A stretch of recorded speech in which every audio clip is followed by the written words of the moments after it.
अस्सलाम वालेकुम। So dear students, आज हम जो हमारा टॉपिक एल्गोरिदम है, एल्गोरिदम को हम स्टार्ट करेंगे, उसको समझेंगे कि ये क्या चीज़ है। तो आएँ इसको स्टार्ट करते हैं। सबसे पहले इसकी डेफिनेशन है। डेफिनेशन में वो कह रहा है कि जी एल्गोरिदम मसला हल करने के मराहिल के मजमूए का नाम है। इसे फितरी ज़बान में लिखा जाता है।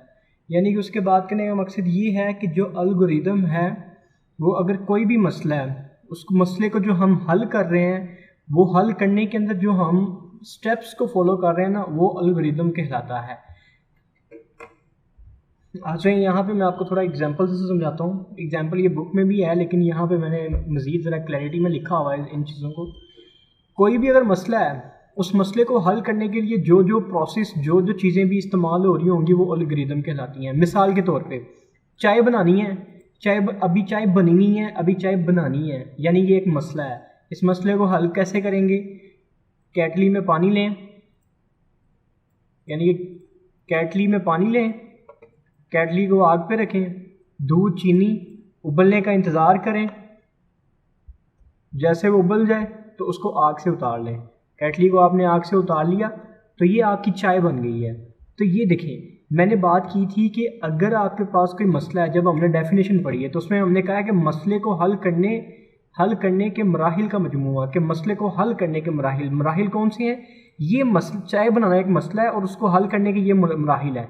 ये केटली को आग पे रखें, चीनी दूध उबलने का इंतज़ार, और ये सारा जो है वो एल्गोरिदम का जाता है। तो ये मेरा ख्याल है कि अब आपको एल्गोरिदम की समझ आ गई होनी है। किसी मसले को हल करते हुए उसके मसले को हल करने के दौरान जो स्टेप्स होते हैं, उन स्टेप्स के इस मजमूए को, जो प्रॉब्लम को सॉल्व करा, उसको हम एल्गोरिदम कहते हैं। आई होप कि आपको इसकी समझ आ गई होगी। अच्छा, सबसे पहले मैं यहाँ पे आपको पढ़ाऊँगा, यहाँ पे जो इसकी एग्जाम्पल है ना, ये वाली, इस एग्जाम्पल को हल करने के बाद फिर मैं आपको बताता हूँ कि ये वाली सारी चीज़ें क्या हैं। इनका मैं आपको बाद में बताता हूँ, क्योंकि अगर हम एग्जाम्पल कर लेंगे ना, फिर हमें ज़्यादा क्लैरिटी से चीज़ें समझ आना शुरू हो जाएंगी। अब वो कह रहे हैं कि जी 5 नंबरों को जमा करें, ज़रब दें और उनकी औसत का मतलब एवरेज होता है कि उनकी एवरेज लें। तो ये एक मसला है। इस मसले को हम किस तरह से सॉल्व करेंगे, इसका एल्गोरिदम हम किस तरह से लिखेंगे, तो आइए पहले मैं आपको इसका एल्गोरिदम लिखवाता हूँ और उसके बाद आपको ये जो टेबल में बातें लिखी हुई हैं, इसकी मैं आपको ना एक्सप्लेनेशन देता हूँ।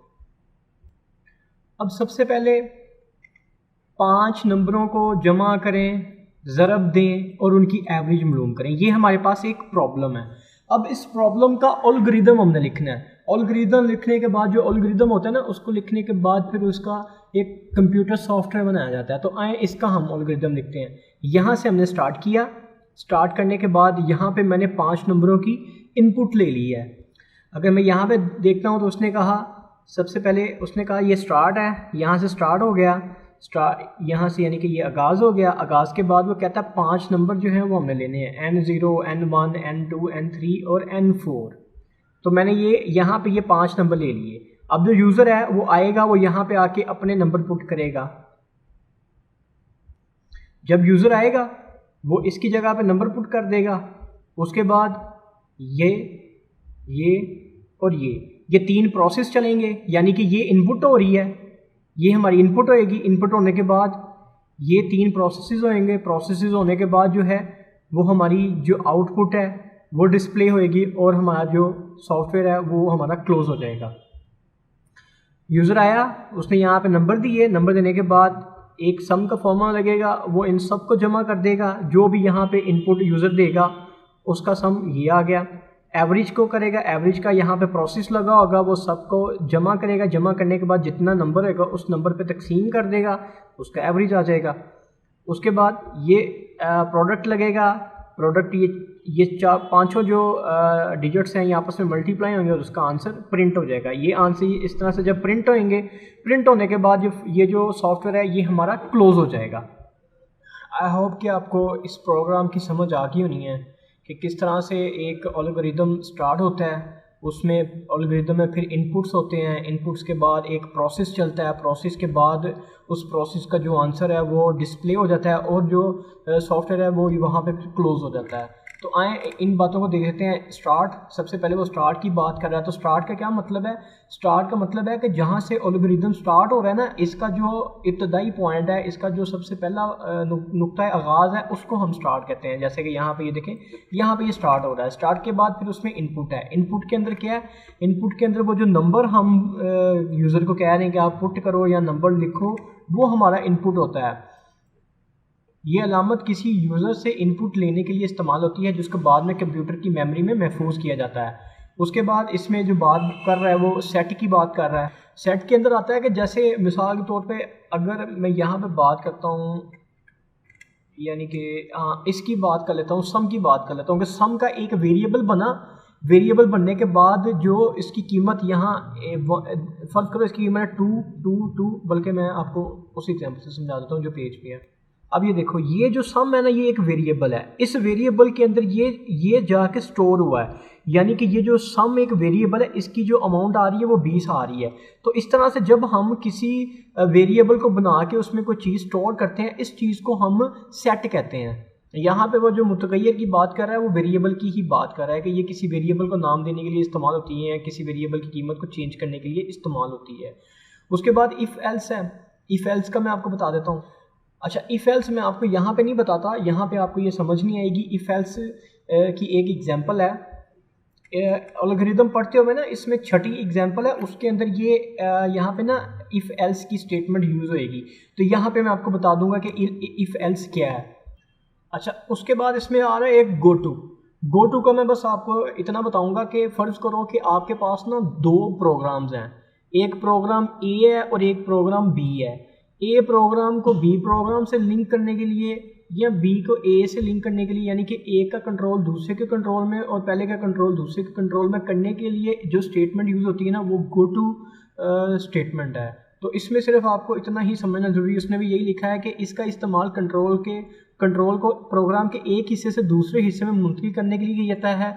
ये आमतौर पर लूप की जगह मुतबादिल के तौर पर भी इस्तेमाल होता है। लूप का मैंने आपको ऊपर जब हम फ्लो चार्ट पढ़े थे तो उसमें मैंने आपको लूप का प्रोग्राम बताया था कि लूप क्या होती है। लूप ये होती है कि जब आपने एक चीज़ को बार बार करना होता है ना, तो आप उसको ऑटोमेट कर देते हो, उसकी आप लूपिंग कर देते हो। तो ये भी यहाँ पे वो ये कह रहा है कि गो टू जो है ना, वो एक तरह का लूपिंग से भी मिलता है। तो गो टू को जो आपने माइंड में याद रखना है, या जो पेपर के पॉइंट ऑफ व्यू के हिसाब से, वो ये है कि गो टू क्या है। गो टू स्टेटमेंट के ज़रिए हम एक प्रोग्राम का जो कंट्रोल है ना, वो दूसरे प्रोग्राम से करते हैं, या विद इन, उसने यहाँ पे जो उसने बात की उसने विद इन प्रोग्राम बात की है कि प्रोग्राम का कंट्रोल एक हिस्से से दूसरे हिस्से में मुंतकिल करने के लिए गो टू स्टेटमेंट यूज़ होती है।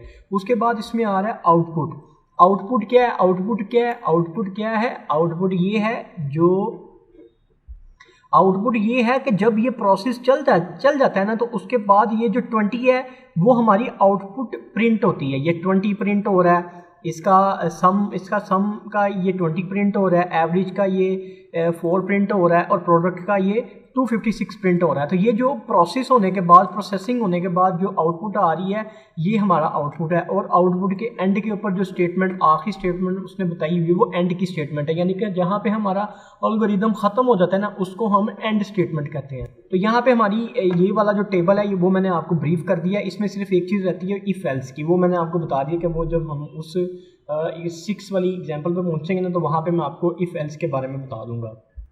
उसके बाद यहाँ पे ये जो आपको ये उर्दू लिखी नज़र आ रही है, ये वाली, इसमें उसने इसकी एक्सप्लेनेशन ही की है। उसने पहले कहा कि जी जो इस एल्गोरिदम में मरहला नंबर 1 एल्गोरिदम का आगाज़ दिखाता है, यानी कि ये एल्गोरिदम यहाँ से स्टार्ट हो रहा है मरहला 1। मरहला 2 के अंदर वो कहता है कि जो यूज़र है वो 5 अददी कीमतें फ़राहम करता है, यानी कि यहाँ पे मरहला नंबर 2 के अंदर, स्टेप नंबर 2 में वो 5 कीमतें फ़राहम करता है, जो कंप्यूटर इसको अपनी मेमोरी में सेव कर लेता है।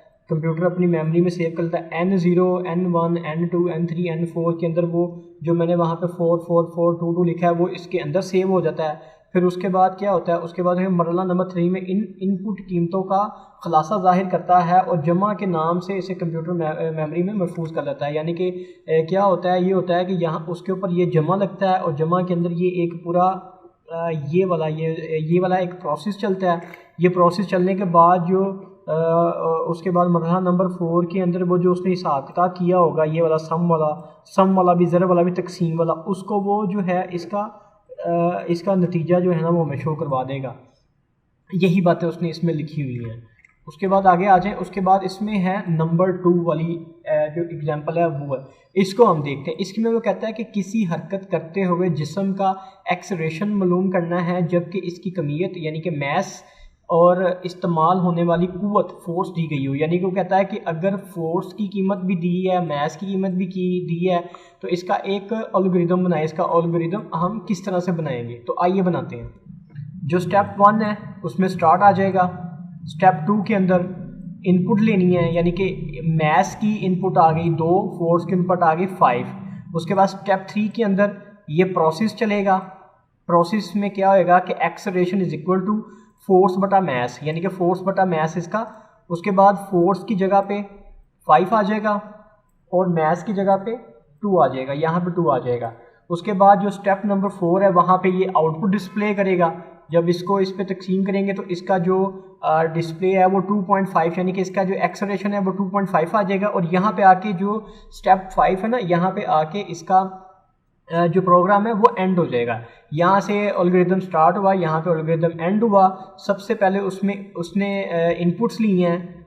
जैसा कि हमें पता है कि एल्गोरिदम में सबसे पहले हम इनपुट्स की बात करते हैं। इनपुट्स के बाद ये प्रोसेसिंग हुई है, प्रोसेसिंग के बाद ये उसने यहाँ पे आउटपुट को डिस्प्ले किया, यानी कि जो आंसर है, जो एक्सेलरेशन, उसको डिस्प्ले किया। डिस्प्ले करने के बाद जो हमारा एल्गोरिदम है वो क्लोज हो गया। यहाँ पे देखिए उसने यहाँ पे आगाज़ किया। आगाज़ करने के बाद कमियत और कुव्वत यानी कि मैस और फोर्स की इनपुट ली।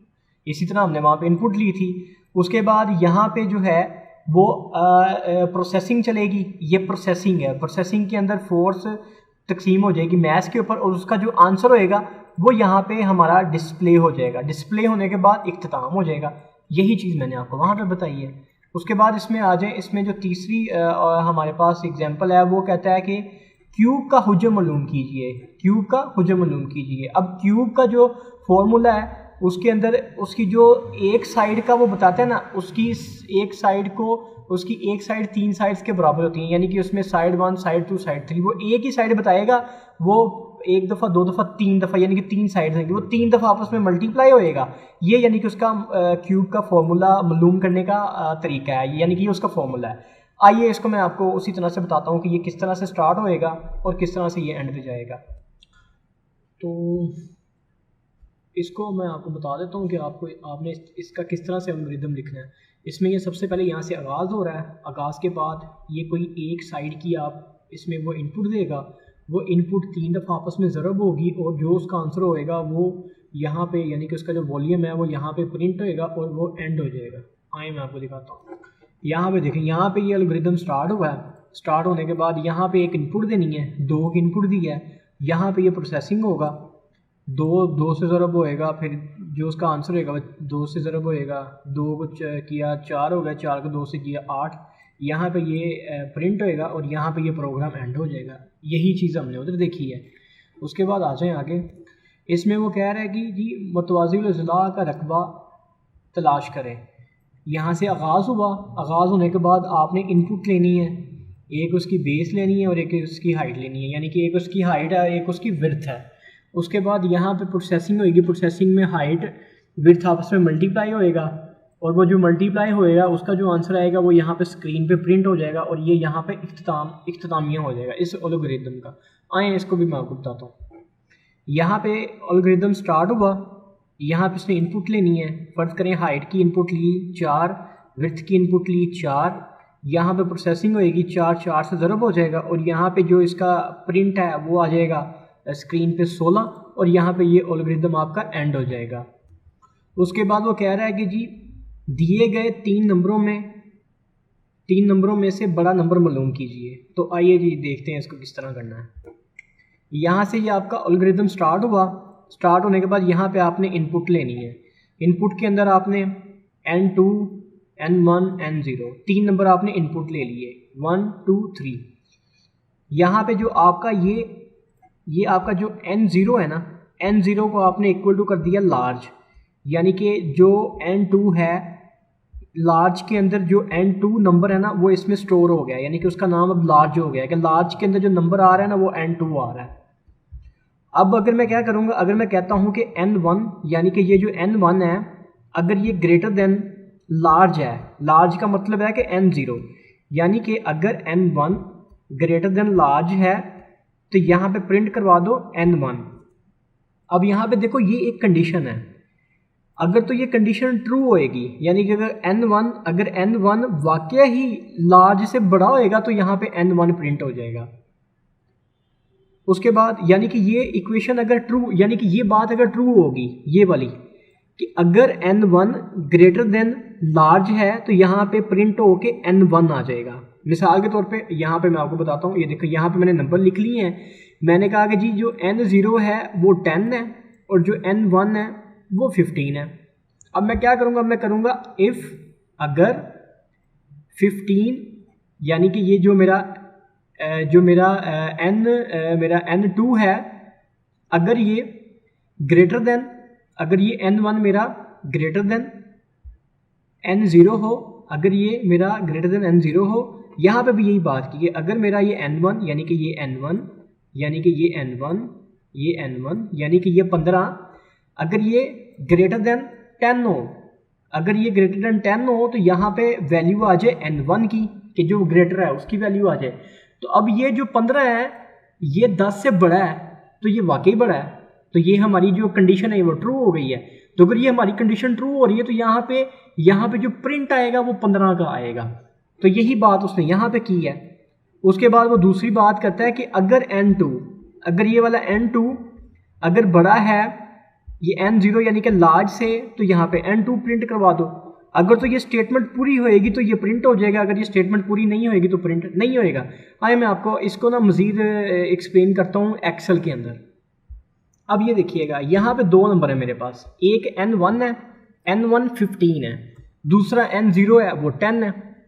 तो मैं कहता हूँ कि अगर मेरा जो n2 है वो ग्रेटर देन n0 हो तो यहाँ पे प्रिंट करवा दो n1।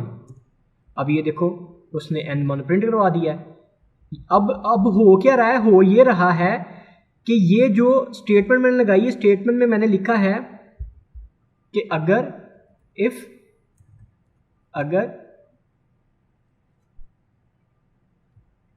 n1 ग्रेटर हो n0 से तो प्रिंट करवा दो n1।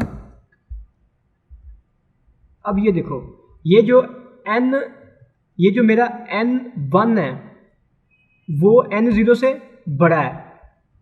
अगर n1 ग्रेटर देन n0 हो, अगर मेरा n1 ग्रेटर देन n0 है तो n1 आ जाए, यानी कि अगर मेरा n1 यहाँ पे मैं लिख देता हूँ, अब n1 पे मैं लिख देता हूँ 15, n0 10 तो यहाँ पे 15 आ जाए, यानी कि ये मैंने स्टेटमेंट लगाई है। अब यहाँ पे वाकई जो n1 है वो बड़ा है तो उसने n1 को प्रिंट करवा दिया, उसने 5 कर दिया है। तो यही चीज़ इस एल्गोरिथम में सीखने वाली थी जो मैंने आपको सिखाई है। अगर मैं इसको n2 करता हूँ और इसको मैं कर देता हूँ 5, अब ये देखो अब यहाँ पे जो है ना वो ये n2 नहीं आ रहा। वो क्यों नहीं आ रहा? क्योंकि अब मेरा जो n2 है, ये जो मेरा n2 है वो तो छोटा है, वो बड़ा है ही नहीं, वो ग्रेटर है ही नहीं। अगर ग्रेटर होगा तो फिर जो यहाँ पे n2 है ना वो मेरा यहाँ पे आएगा, अदरवाइज ये नहीं आएगा। आई होप कि आपको इसकी समझ आ गई होगी। यहाँ पे जो आपका 6 वाला है, आए इसको एक्सप्लेन करता हूँ। और इसमें वो जो एक चीज़ रहती थी वो एल्स स्टेटमेंट, यानी इफ़ एल्स, यानी इफ़ के अंदर जो एल्स लगता है उसका भी मैंने आपको बताना था। तो आए मैं आपको इसको एक्सप्लेन करता हूँ कि इसमें इसने क्या स्टोरी बयान की हुई है। यहाँ से हमारा एल्गोरिथम स्टार्ट हुआ, यहाँ पे मैंने एक इनपुट ली 60 की। अब यहाँ पे जो प्रोसेसिंग लगी हुई ना, ये सारी प्रोसेसिंग है, ये वाली, ये यहाँ तक ये सारी प्रोसेसिंग है। ये वाली ये गुड और क्रॉस के अलावा जो ये सारी प्रोसेसिंग है कि अगर ये नंबर 80 से ज़्यादा होगा तो A+ लिखा आ जाएगा, अगर ये नंबर 70 से ज़्यादा होगा तो A आ जाएगा, अगर ये नंबर 60 से ज़्यादा होगा तो B आ जाएगा, अगर ये नंबर जो है वो 50 से ज़्यादा होगा तो सी आ जाएगा, अगर ये नंबर 40 से ज़्यादा होएगा तो डी आ जाएगा, अगर ये नंबर 33 से ज़्यादा होगा तो ई आ जाएगा, और अगर जो बाकी नंबर बच गए हैं अगर कोई वो आएगा तो फिर ये फेल हो जाएगा। अब देखिएगा, अगर ये नंबर 80 से ज़्यादा हो, 80 से ज़्यादा क्या क्या मतलब है कि 80 से ज़्यादा 81, 82, 90, 100, 1 करोड़, 5 करोड़, 50 करोड़, 50,000 करोड़, जितना मर्जी नंबर आ जाए उसकी जो वैल्यू आएगी वो ए प्लस आएगी। उसके बाद अगर 70 से ज़्यादा होएगा तो ए आएगा। अब जो नंबर बाकी बचते हैं ना वो 33 से कम ही बचते हैं, 33 से ज़्यादा होएगा वो कोई ना कोई चीज़ उसको असाइन होएगी। तो अगर 33 के अलावा कोई नंबर होएगा तो वो फिर एल्स में जाके वो क्या होएगा, वो 33 से छोटा 30 होएगा, 29 होएगा, 31 होएगा, इस तरह से आएगा, वो फिर एल्स स्टेटमेंट में चला जाएगा। तो यही एल्स स्टेटमेंट थी वो जो मैंने ऊपर आपको टेबल में छुड़वाई थी। इसका अब सिंपली आपने यही बताना है कि ये इफ़ के अंदर यूज़ होती है कि जो बाकी रॉन्ग स्टेटमेंट्स बच जाती हैं उसके लिए ये इस्तेमाल होती है। अब मैं अगर अपनी इस इनपुट की बात करता हूँ तो ये मेरा इनपुट जो है अगर मैं इसको यहाँ से चेक करता हूँ तो ये यहाँ पे वेरीफाई नहीं होता क्योंकि ये तो 60 है, यहाँ पे तो बात हो रही है ग्रेटर देन 80, तो ग्रेटर देन 80 के अंदर तो 60 नहीं आता। उसके बाद तो ये जब ये जो नंबर है वो सबसे पहले यहाँ पे आएगा, ये पहली कंडीशन को चेक करेगा, यहाँ पे ये कंडीशन ट्रू नहीं होती तो ये इसको क्रॉस करके यहाँ पे आ जाएगा। उसके बाद ये इसको यहाँ पे ढूंढेगा, यहाँ पे भी नहीं है, उसके बाद ये यहाँ पे ढूंढेगा, यहाँ पे भी नहीं है, ये तो 60 से ज़्यादा है, 60 की बात नहीं कर रहा, 60 से ये जो कंडीशन लगी है ये ग्रेटर देन 60 है। अब ये जो लाई करती है वो यहाँ पे लाई करती है 50 से 60 तक, तो ये क्या करेगा, यहाँ पे ये ट्रू होती है, ये यहाँ से बाईपास करके यहाँ पे आके इसका ग्रेड सी प्रिंट करवाएगा और यहाँ पे ये एल्गोरिदम जो है वो एंड हो जाएगा। तो ये इस तरह से एल्गोरिदम ये इसको हमने जब फ्लो चार्ट कर रहे थे तो उसमें भी मैंने आपको जो है ना वो आपकी बुक के मुताबिक भी करवाया, यहाँ पे मैंने आपको दूसरे तरीके से बता दिया ताकि माइंड भी कि आपको इससे ज़्यादा बेहतर समझ आ जाए। बाकी जो फ्लो चार्ट था उसके अंदर मैंने ये बड़ा डिटेल में आपको समझाया हुआ है, यहाँ पर भी मैंने आपको समझा दिया। चलिए आगे चलते हैं। नेक्स्ट इसमें जो 7 वाला है वो मैं आपको करवाता हूँ। उसके बाद ये इसमें जो 8 वाला है और जो 9 वाला है ये दोनों ऑलरेडी फ्लो चार्ट में हमने किए हुए हैं तो ये मैं नहीं कर रहा, या इसको करवा के तो मैं ये वाले जो दो हैं इनको मैं बाईपास कर दूंगा, या यहाँ पे मैं आपको एक्सप्लेन कर देता हूँ। तो आइए इसको हम देखते हैं कि इसको हमने किस तरह से मालूम करना है कि किसी रकम पर इंटरेस्ट मालूम करना है तो इसका क्या एल्गोरिदम बनेगा। यहाँ पे सबसे पहले ये स्टार्ट होगा, स्टार्ट होने के बाद इनपुट नंबर होंगे, इनपुट नंबर के अंदर फ़र्ज़ करें कि अमाउंट अगर 100 रुपये है, रेट 10% है और ईयर 5 ईयर्स हैं, ये यहाँ पे उसकी प्रोसेसिंग होएगी। प्रोसेसिंग में ये इसका फार्मूला है कि अमाउंट को ज़रब कर देंगे रेट ऑफ इंटरेस्ट के साथ, यानी कि 10% का मतलब है 10/100 और इनटू 5 नंबर ऑफ़ ईयर्स है, ये नंबर ऑफ़ ईयर्स, ये इसकी प्रोसेसिंग होगी। प्रोसेसिंग होने के बाद ये इंटरेस्ट की अमाउंट आ जाएगी और यहाँ पे आगे जो एल्गोरिदम है वो हमारा यहाँ पे क्लोज हो जाएगा, एंड हो जाएगा। आई होप कि आपको इसकी समझ आ गई होगी। और मैंने हमने जितनी 6 से 7 एग्जांपल्स कर ली हैं इसमें आपको डिटेल में पता चल गया होगा कि एल्गोरिदम क्या है। यानी कि कोई भी जब मसला हमारे साथ आ रहा होता है उस मसले को हल करने के जो भी स्टेप्स होते हैं वो सारे स्टेप्स एल्गोरिदम के उन स्टेप्स के मजमूमे को हम एल्गोरिदम कहते हैं कि वो सारे स्टेप्स आपस में मिलकर एक एल्गोरिदम बनाते हैं। उसके बाद आज हम इसमें देख लेते हैं जी एल्गोरिदम की कारगुजारी। कारगुजारी का मतलब है कि कौन सा जो है ना वो बेहतर हो सकता है। तो पहले बात करते हैं मराहल की तादाद। कोई भी अगर एल्गोरिदम है उसमें यानी कि ये जो स्टेप्स हैं इनकी तादाद कम है तो वो कहता है कि जिसमें जितने मराहल की तादाद कम होएगी ना वो उतना ही अच्छा और मौसर एल्गोरिदम समझा जाएगा। यही उसने बात की है कि अगर एक एल्गोरिदम कम मराहिल में दुरुस्त नतीजा दिखा देता है तो इसको ज़्यादा बेहतर और मौसर समझा जाता है। दूसरी वो बात करता है यानी कि 2 स्टेप्स हैं एल्गोरिथम की कारगुजारी में, एक मराहिल की तादाद है और दूसरा है कंप्यूटर की मेमोरी का इस्तेमाल। तो अगर एक एल्गोरिथम है जो कंप्यूटर की कम मेमोरी इस्तेमाल करता है वो एक बेहतर एल्गोरिथम होगा। उसने यहाँ पे मिसाल हमें दी है कि अगर एक मिसाल के तौर पे एक एल्गोरिथम है एक n एल्गोरिथम है और एक एल्गोरिथम है n2। अब n के अंदर एक n इस्तेमाल हो रहा है जबकि n के अंदर n की पावर 2 इस्तेमाल हो रही है। तो यानी कि इसकी ये कम मेमोरी इस्तेमाल करेगा, ये ज़्यादा मेमोरी इस्तेमाल करेगा। तो यहाँ पे वो लिखता है कि इन दोनों में से इन दोनों में से पहले वाले एल्गोरिदम को, यानी कि ये जो n वाला एल्गोरिदम है, इसको बेहतर समझा जाएगा क्योंकि ये कम मेमोरी को यूज़ कर रहा है। यही बातें उसने यहाँ पे लिखी हुई हैं कि एल्गोरिदम इस्तेमाल होने वाले मवाद को कंप्यूटर की मेमोरी में महफूज करते हैं, यानी कि एल्गोरिदम के अंदर जितने भी चीज़ें हैं वो सारी चीज़ें जाके कंप्यूटर की मेमोरी में ही महफूज होनी है। एल्गोरिदम जो कम जगह या मेमोरी इस्तेमाल करे अच्छा एल्गोरिदम समझा जाता है, यानी कि जो एल्गोरिदम कम मेमोरी इस्तेमाल करेगा वो अच्छा एल्गोरिदम समझा जाएगा बनिस्बत इस एल्गोरिदम के जो ज़्यादा मेमोरी इस्तेमाल करे। यह भी मुमकिन है कि एक एल्गोरिदम की कम मेमोरी इस्तेमाल करने और ज़्यादा मराहिल में एक मसला हल करे, जबकि दूसरा एल्गोरिदम इसी मसले को कम मराहिल में मगर ज़्यादा मेमोरी को इस्तेमाल करते हुए हल करे। तो इसमें से हम पहले इस मरहले पर हमें मेमोरी या मराहिल में से किसी एक का इंतखाब करना पड़ता है जो कि हालात की मुनासिबत के इन्हिसार होता है। यानी कि उसने बात ये की है कि यह भी हो सकता है कि एक आपके पास एल्गोरिदम है जिसके स्टेप्स बहुत ज़्यादा हैं और उसकी जो आउटपुट है वो भी बेहतर है, तो हम जो हमारे मामलात हैं हम हो सकता है ये हमारे लिए ये बेहतर हो। कहीं तो ये भी होएगा कि उसके जो मराहिल हैं वो कम हैं और उसकी जो आउटपुट आ रही है वो थोड़ी जो है ना वो ठीक भी नहीं आ रही, तो हो सकता है कि हम अपने मामलात के हिसाब से इसको ऐसे भी यूज़ कर सकते हैं। लेकिन वो कहता है कि एल्गोरिदम अच्छा वही है जो कम मेमोरी इस्तेमाल करता हो, कम मेमोरी भी इस्तेमाल